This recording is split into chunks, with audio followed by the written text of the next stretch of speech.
Welcome, everyone, to podcast number 5. We are simply an extension of the Facebook group, Type 1 Diabetics for 50 years plus.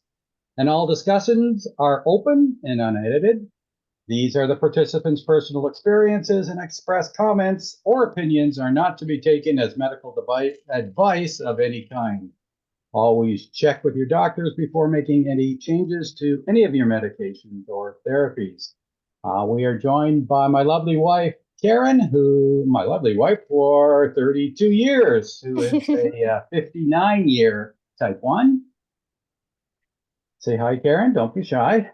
Hi. And we're joined by John Otto from Scotland, from Aberdeen, Scotland today. So our first guest from over the pond. All our guests in the previous have been in this continent, but we're honored to have John with us today. First international visitor. Yeah. Yes. And we're hoping to have Marcy join us shortly. She had some technical issues, so hopefully we'll have her join us as well. We got some good stuff to talk about with John. But first of all, John, you're kind of the baby in the group. If Marcy was here, she's a 52-year type 1, but and Karen being 59, you're a baby. You're the 50 I can't believe the tenure of some of the members. I've seen a list, I think, that you published, Del, that's got people that have been 78, 79 years type 1. Would that be right? 78. We got a couple. Yeah, 78. Goodness. And you know, you guys still fight the fight every day. Oh, because it was our 78-year-old just recently posted a low, a really bad low. It's relentless. It's every day you guys fight the fight. 24/7, you don't get a break. Yeah. Now that's 47 in US language. So divide that by 18. What's that? 2.3 or something that's 47 mgs, right? So you don't use 24/7, you don't get a break. 24 hours a day, 7 days a week, you don't get a break. Correct. Yeah. Yeah, it's ongoing for sure. So you were talking about it's been a unique group. Yes, we just started. You've obviously met some members throughout the group as well, online, and been able to relate with some. It's kind of neat. It's fantastic. I was going to ask you, obviously you mentioned earlier there that I'm the first overseas visitor to the podcast. Do you know how many? What the split of the group is? Because I know we're up about 1,900 members or something. How many are within the US and Canada, and how many are elsewhere in the world? We are going to say, I think Marcy's just joining us now. Are you with us, Marcy? I am. Amazing, right? Hi, Marcy. Hi. I went to Plan B, the phone. Well, you're here with us, and thankfully, yeah. So we've already introduced John, and it's been kind of neat. John just asked us a question of the breakup of the group, what the break is for, I guess, between U.S. and Canada and the rest of the world. And I'm going to say somewhere probably 65% on this continent, and then maybe 35% on the rest of the world, I guess. World, yeah. I'm sorry, what was the question?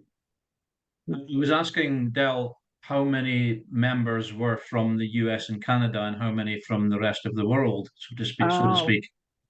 I would say that his approximation is probably pretty correct. At one time I went through and counted everybody, but I can't do that anymore. So. Yeah, John mentioned just over 19. You know, we are inching our way to 2,000. Absolutely amazing. I know of a handful of people here who are 50 years plus that I don't think are in the group, so I could maybe invite them in or encourage them to join. So that'll certainly from Aberdeen, that'll increase the membership. So help us out here, because we're on this side. We only get kind of the news per se on this side of the pond. 50 years ago, you're diagnosed. Is it a different experience? Is it the same experience? What did John go through then? yeah, looking at what you guys post in the forum, I would say we pretty much had the same experience. You know, you go back to 1973, August, when I was first diagnosed, and I remember there was glass and stainless steel syringes with the stainless steel needles, which you used until they went blunt. I have heard some horror stories of people who've been type 1 for even longer who used to sharpen their own needles, which horrifies me, even having lived through the early 70s, you know. So, yeah, and obviously progress was made. I remember seeing someone, and it just brought, it was a blast from the past. Someone asked if anyone else had ever used a device called HypoGuard. So it was a little chamber that concealed the needle, and you pushed it down on your skin, and you know you couldn't see the needle going into your skin. And that was something that my father bought or got for me quite early on, and we used that for a little while, and then I just went back to using just the visible needles after a little bit of time. But you hear some horror stories in the group, but you also hear some some good stories and positive stories too. The one that got me early on was I was in hospital over my 9th birthday, and I had got to the stage where they probably did the same thing with you guys across there. You got like a piece of fruit, like an orange or whatever, to practice injecting on. So they got me doing my own injections at age 8, age 9, and there was a change of shift in the hospital. So there was a new matron at the time, it would have been, it came on, or a new staff nurse, head nurse, change of shift. And she called me through to the side ward to get my morning injection. It was a once a day then. Um, Yep. that's another thing that's changed that we can come on to. And she called me through. She said, sit up in the bed there. So I sat up on the bed with my legs dangling down. And she brought out the syringe and the vial and started drawing up the insulin. You obviously mixed two then, you know, you mixed the two insulins, the short acting, long acting. And she said, right, where do you inject? And I said, on my leg. And I put my hand out to get the syringe from her. And she went, oh, no, no, no, we don't have time for that. I don't know if she'd had experience of kids being sort of nervous and taking a while to do it, but I was quite proficient, you know. So I put my hand out to get the syringe, and she goes, oh, no, no, no. And she distracted me. She was like, look at that over there. And she just went slam and jammed this great big needle into my thigh. And worse still, she turned around to get something else, whatever that was, I can't remember, and she just left it dangling in my leg like that. Oh, no. So that actually put me off injecting myself for probably about 3 years. My dad had to every morning give me an injection for the next 3 years. You know, it just Unbelievable. put me completely off. You know, it was just Yeah. Yeah. you know, whether she was having a bad day or whatever, like I say, I don't know, but it certainly gave me a bad 3 years, that experience. She needed It's a just little work on her bedside manner, I'd yeah, I say. think My so, Marcy, goodness. you know. So yeah, I'm sure we can all dredge up stories like that, but that's one that sticks in my mind because, you know, obviously it would, because it put me off doing my own injections for 3 years, you know. Yeah. So Yeah. I'm Absolutely. trying hard to remember when the 2 injections a day came in, because that changed things for you. Because obviously that's where the rigidity of, oh, if you're diabetic, you need to eat bang on time, etc., etc. Well, you did when it was 1 injection a day because you had to balance that input of insulin. So it was very rigid. But when the second injection came in, the evening one, you could vary your evening meal when the time you sat down to eat that. So that was another, I would say, a significant point that I remember when that happened, because you didn't have to eat dead on 5:30 or 6 o'clock at night. You could have an evening meal at 8 o'clock at night if you wanted. So that was an element of flexibility being introduced at that stage. And I forget when that was. That was Yeah. probably into the 80s before that happened. I think it was maybe once a day and throughout Yeah. the 70s, you know. Yeah. And then, Absolutely. of course, the pens came in, you know, the pens where you dial up by click. And I think I was one of the last to go onto that in Aberdeen. And I was certainly, I know for a fact, I was the last patient in our region to come off of pork insulin. I just resisted. I just didn't want to do it. And they said, look, you're going to have to change now because within a month or two, we're not going to have the availability of pork insulin. You're going to have to go on to the genetically engineered insulin. So there's Mhm. various points, various markers through the 50 years that Yeah. stick in your Yeah. mind more than others, you know. Yeah. Yeah. So Now, are you on a pump now, or do you still do no, I'm still on. I'm just one of these MPI or? traditionalists, but my Yeah. Hey, if it my works, do it. Yeah, absolutely. yeah, well, my partner, the way I feel, Del, is, and you guys will feel the same. It's 51 years this August. I feel quite healthy. Yeah. I have my eyes checked regularly. I was just at the eye clinic recently. Very, very minor background changes, which the healthcare people tell me that I'm very fortunate that that's the case. Kidneys get tested, etc., liver and all that kind of thing. Everything seems to be just fingers crossed. You can't be complacent because that can change. But I seem to be, in my mind, I'm like, I'm doing fine. I'll maybe just stick with what I'm doing because it's worked this far. I have got the Libra patch, so that has been, I would say, almost life changing. Just to have a constant reading on your phone of where your blood sugar level is. My phone's got a nice space in the center console of my car, and if you are driving a long journey, it can just be on permanently. So you just got a little glance and you see that your line's nice and straight, and you're keeping an eye on yourself. On that note, I don't know how you guys are as well, but I feel quite fortunate that I do get a very early warning of any drop in blood sugar, and I get a very good, clear warning that I'm heading towards a hypo. So even if I'm up as high as 9 or 10, I can actually feel that I'm dropping. Yeah. And I've Yeah. spoken to others who say they don't feel that. They say they know when they're heading for a hypo, but they don't feel the drop from, say, 10 or 11 down to 6. They don't feel that, but I get a sensation of that as well. Yeah. It's slightly different, just a subtle difference between the feeling of having a hypo and the feeling of dropping. But Yeah. so Yeah. the pump, my other half, my partner, Kimberly, she's actually from California. She came across 6 years ago from Los Angeles. So she's keen for me to get the pump because she's been reading a lot about it, and because of what we've been doing, Del, with the different projects and that, we're involved a lot with the medical side of things. And Kimberly sits often at presentations and dinners beside all these professors and that, saying, "Have you not got John on a pump yet?" Yeah. So I know some people that are on it, and they say, "Oh, it's just fantastic. It just keeps them with this almost straight line, 24 hours a day." So Yeah. I might I I only might started succumb on a soon. pump last January, a year ago, Did you? January. Yeah. And how are you finding it, Karen? Major difference. Major Yeah, difference. Because I ran low all the time. I was, I had a hemoglobin A1C of in the fives most of my life as a yeah. diabetic. And my Wow. endo, my 35-year endo said, keep doing what you're doing. But he didn't pay any attention to the number of lows I was having.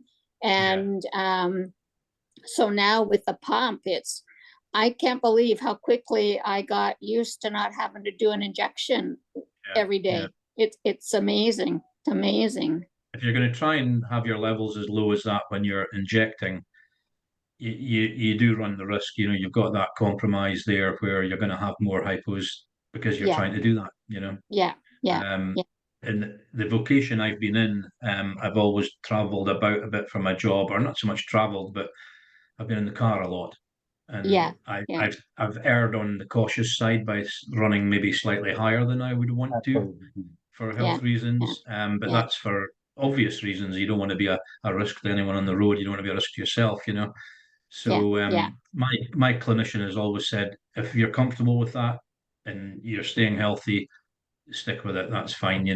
But I think the pump could make a difference. If I'm honest, it probably would. But I'm just one of these sticklers for what, Yeah. what you're with. Well, and I was always taught the tighter the control, the fewer the complications, but that didn't work in my case. I've had the retinopathy, I've had the vitrectomies, I've got the kidney disease. I was Right. diagnosed celiac at 40. So I got the multitude of complications that came Yeah. with control that was way too tight for most of my life. So Yeah, yeah. You wonder, I mean, they speak about high blood sugar affecting you and creating complications. You do wonder, does the low blood sugar have an effect as well? yeah, Yeah. absolutely. So, Absolutely. and I do put it down to an element of luck as well. You cannot Yeah, be complacent and say, I'm fine, I'm just going to carry on, I'll always be fine. Hey, you might not always be fine. And, yeah, you're saying that. So you can't be complacent. I think you can just do your best. And Yeah, absolutely. Absolutely. I think And that's what you have to do, is just do your best. And to me, the Yeah. pump, I've been pumping since 2008. And the pump that I have now has lessened my diabetes load dramatically. And that is a big thing. I mean, even with a pump and CGM, I was still finger sticking multiple times per day. And now there are days when I don't finger stick unless I'm just not feeling well or whatever. And I just don't really have to worry about it a whole lot. And that's been almost a godsend. So, Yeah. I mean, I used to absolutely. be 8 to 10 times a day. Sometimes I would prick my finger, Yeah, you know. me too. Me too. Cushions. And it was sore, you know. Yeah, kept saying I was going to start leaking all these holes in my fingers. I was you'd be like a sprinkler. yeah. We speak about complications, and I I did blame it initially on statins because the clinicians want everyone that's over 45 years old or been diabetic for so long to be on these statins to reduce the risk of strokes and all that type of thing. And I maintain it took me about 3 different statins to find one that I could stomach, so I don't know how you guys have experienced that. But what I did get from the statins was tingling in my feet, and it went up my legs as well, my calves and that. And I stopped taking the statins, and it diminished. So I'd Yeah. actually blamed that on the statins a little bit. So I have had times when I've taken the statin because I've been saying, "Come on, be sensible. You can't take the risks." And then other times when I've come off it just to see if it makes a difference. But Yeah. I think if I'm honest with myself, there is an underlying little tingling there in my feet and my extremities. Some days I feel my fingertips just a tiny bit numb, a little bit pins and needles, and then Yeah. other days it's not there. So, if that's the worst I've got, I'll live with that. Just like you had mentioned the port insulin a little bit ago, and shared in a group a picture, because it got me this picture. It was Lily grinding pancreases from Yeah. from pigs and cows 100 Yeah. years ago, and literally a meat grinder, basically, putting Yeah. all these pancreases in a vat and just grinding it, and that's how they got the insulin on. But, that's It's incredible. 100 years ago. You can That's see what happened. That's the way it started. You see there's some videos, depending where you look, you'll see a video of Eli Lilly's production plant where they're going through the process of what they did with these whole pancreases, because that's what they went to. I mean, there was all these experiments, etc., and getting an extract from a dog's pancreas and treating another dog with it and all that. That was all abandoned before insulin came about. And what they did was they just basically took the whole pancreas and ground it up, just like you say, Del. Here, so 100 years ago, there was a fella from your hometown Yes. that was out this way, out Toronto way. He was more than out your way. Yeah, he was pretty impactful. I'm going to see if technology will work here, because I want to share a little something here. Sure. Hopefully this will come on, and if I can get this working. I want to show a couple images. So I don't know if you guys see this image. We're all familiar with this image. And this is Mr. Banting. We talk a lot about Mr. Banting and Mr. Best this way. We don't talk a lot about the other two fellows that were really involved with discovering insulin as well, because they were vitally impactful. One of them came from your hometown. John James Rickard MacLeod was the gentleman that actually led the Toronto team of 4. He was the one with the experience, by far the most experience. Even before Fred Banting came wandering into his office with the idea that he'd had regards ligating the pancreas, John MacLeod had been a world-renowned carbohydrate metabolism expert for almost 20 years prior to that. He'd written textbooks, he'd gone around the world lecturing, etc. So a very, very experienced man. Not enough time in several hours to go into his background, but He was educated at a local school not far from where I live here, and he graduated from the University of Aberdeen in 1898 and went off to Leipzig in Germany, and he served some time in London, and he set sail for America, and he was a professor of physiology at the Western Reserve in Ohio, and Toronto being one of the prominent research facilities in the world, Toronto University, had been trying to headhunt him because of who he was. They tried for a couple of years to get him to come over. There is stories behind it. Why he never went initially was perhaps it was his wife wasn't too well or something like that. There was a reason why he never went initially, but they eventually persuaded him to come, and he went across to Toronto in 1919. I think it was 1918, 1919 thereabout. So he was headhunted because of his experience in the field, and he was the one that was there when Fred Banting, who'd had his idea, was sent to see John MacLeod by somebody Fred Banting had asked advice on, and said the person you need to talk to about what you want to take forward is John MacLeod. So when Fred Banting arrived to see MacLeod, MacLeod agreed with Banting to set them up in the lab the following year, because that was the November of 1920. And in 1921, round about May time, they set the lab up and started the experiments. Now, MacLeod was the one that showed Banting how to do a pancreectomy, all the things that he had in his mind that he wanted to do, that he'd read and wanted to research. MacLeod was the brains behind showing them all how to do that. MacLeod gave Banting Charles Best. Charles Best was one of MacLeod's best pupils. There was another guy who was friends with Best called Noble, and it could have been either one of the two of them that were put into the team with Banting to test the blood sugars, because MacLeod had revolutionary methods of testing blood sugar. Charles Best knew all about that and had been studying that, so MacLeod put Best into the team. So that formed the Banting and Best research team there. So around about July of that summer, after being set on their way by John MacLeod, that's when there is reference in history to them finding a pancreatic extract that lowered blood sugar in another dog.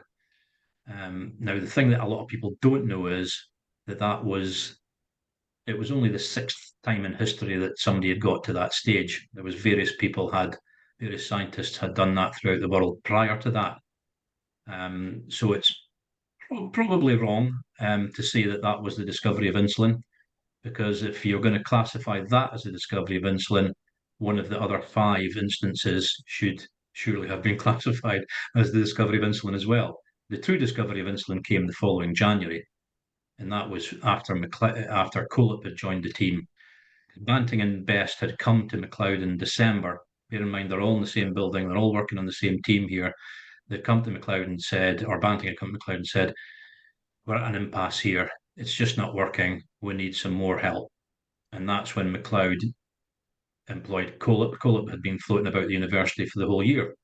He was on secondment from the university that he'd graduated from, and or had been studying at. And MacLeod introduced Colip to the team and set Colip about, under MacLeod's instructions, about how MacLeod reckoned that the purification should happen, and using alcohol in fraction, purification, etc., or to make the purification, etc.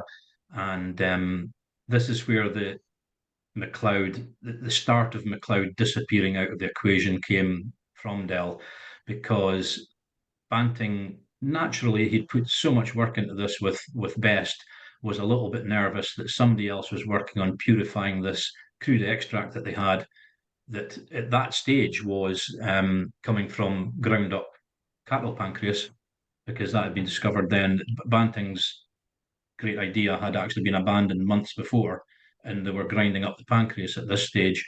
So Colip was working on his extract, purifying it. Banting and Best were still working on their extract, and that's where the 11th of January date comes from, being the first insulin injection given to Leonard Thompson. Now, unfortunately, that failed. it only marginally lowered the blood sugar, and in addition to that, it did not get rid of ketones, and there were abscesses at the injection points. That trial was abandoned. The reason that that trial happened was that Banting had been naturally, and we get all that, he'd been very anxious to get credit for what he'd done. Rightfully, he'd done a lot of work. He had been very, very hard working in the research, and he was looking to get their extract trialed first. So he pushed for that. It wasn't Banting and Best that administered the extract, as is reported as well. Sometimes it was the clinicians in the hospital. They wouldn't have got anywhere near a patient. They were research people. And then 12 days later, Colip had purified the extract to the extent where they were confident it could be tried on Leonard Thompson again. That was the 23rd of January, hence our date, World Insulin Day. And the results of that injection were spectacular. Yeah. Completely lowered his blood sugar, eliminated ketones, and no adverse reaction at the injection site. So that was the discovery of insulin at that point. All four were involved. All four were integral here. Without MacLeod, the discovery of insulin would not have happened when it did. Without Banting, the discovery of insulin would not have happened when it did, because there was a serendipity of him walking into McLeod's office and triggering the whole series of events. Without Best, it may have happened because it could have been Nobel that was in his place. But then again, who knows exactly what Best did that maybe made it go the way it went as well. He might have had Banting getting despondent and maybe encouraged him and said, keep going, Frederick, and all the rest. You just don't know. So you can't take any one of these four guys out of the equation. Without Colip, it wouldn't have been purified. Agreed, yeah. We got to consider all four. So going on to where you're asking me about how MacLeod wasn't really very well known, unfortunately, now MacLeod was a very generous person. He always welcomed students coming in with ideas, etc. And he would give them their time and place. He would let them go through processes that would maybe even let them themselves see that what they had been looking at wasn't necessarily the route to go. But he encouraged them to try all their own different things. So there's knowledge and history there that he encouraged Banting, and Banting was, what could you say? He was a little bit aggrieved at MacLeod because he thought that MacLeod and Colip were trying to take the glory for the insulin. They weren't at all. So unfortunately, there was animosity there, and you'll maybe have heard about when the Nobel Prize was awarded. Obviously, Stockholm looked at the ins and outs of this, incredibly closely to see who was really involved. Only 3 people can be awarded a Nobel Prize, which made it very difficult for them to involve a third person, because who do you give it to? Do you give it to Best or Colip? Obviously, the head of the study has to be involved because it was all under his direction. Banting had to be involved for his part in it. So that's why Banting and MacLeod got the Nobel Prize. It wasn't Banting and Best. Because if Best had been included as one of 3, Colip would have been completely wrongfully excluded from that. And as it turned out, Banting gave Best half of his prize money, and MacLeod gave Colip half of his prize money. So it should have been happy families. Didn't hear about that. It's the first I heard about that. MacLeod giving half of his as well. I didn't hear about that. He gave half of his prize money to Colip. Yeah, okay. Absolutely. Yeah. I've just put on the screen. There was that celebration, and John, you're a major part of the Historical Society for John MacLeod. So that's why you've got incredible knowledge on this, and that's why we're so. That was only myself and Kimberly, my partner. We were the 2 that made this happen. There was a society behind us. There was the gentleman that put forward. He was a member of Scottish Parliament. He put forward the 23rd of January to get through the Scottish Parliament to create World Insulin Day, etc. There are various people like that, like an accountant, a lawyer, etc., for the legal side of things. But it was Kimberly and myself that did this. We raised we've raised to date £249,000 to make this happen, which is about $500,000 Canadian dollars. And Kimberly and myself raised that money personally ourselves by going out to sponsors. If you look down at the left-hand side there, you'll see names on the granite pavers. On the reverse wall, there is the medallions, because this was a a progressive thing. It started off where you see what's under McLeod's feet. This flat, the flat terrace was just going to be Look at this. That's beautiful view. sitting on the grass on its own, you know. And the park and the council in particular were getting very excited about the whole project. They were really understanding the impact of this, and they moved us to a bigger area of the park, which has now actually been renamed McClouds Corner. So this is probably one of the most historic and beautiful parks in the whole of Scotland, actually, Duthie Park. So we built this back wall to fund the additional amount we were going to need, because there's like bound resin pathways that you walk through. There's landscaped areas just behind what you're looking at there. If you were to walk backwards, you would be walking down a pathway which is called World Insulin Way. On either side of that, you've got landscaping. There was 500 3-litre plants went in there, about 8,000, probably 15,000 Canadian dollars worth of plants went in, bee friendly plants, etc., to landscape the area. And then, like you see here, you've got this beautiful outlook across the park. And we have various sponsors, from personal, very touching sponsorships for people that have maybe passed, youngsters that didn't make it as far as we've made it, displayed on the granite terrace, as well as the bronze medallions here. We've got right dead centre above World Insulin Day. You'll maybe have heard of the singer Emily Sandé. She actually came from outside Aberdeen here. She's a world famous singer. If you don't know of her, look her up, Emily Sandé. And any type 1 diabetic wants to listen to the song that she's granted us the rights to use as a theme song for World Insulin Day. And that song is Sorry to cut you off. We've got a very short time, and I'm so glad we were able to get you on and just chat a little bit about this. We could listen to this and just share for hours, as you mentioned. There's so much to tell, There is We're gonna have to do a part 2. Yes, part 2.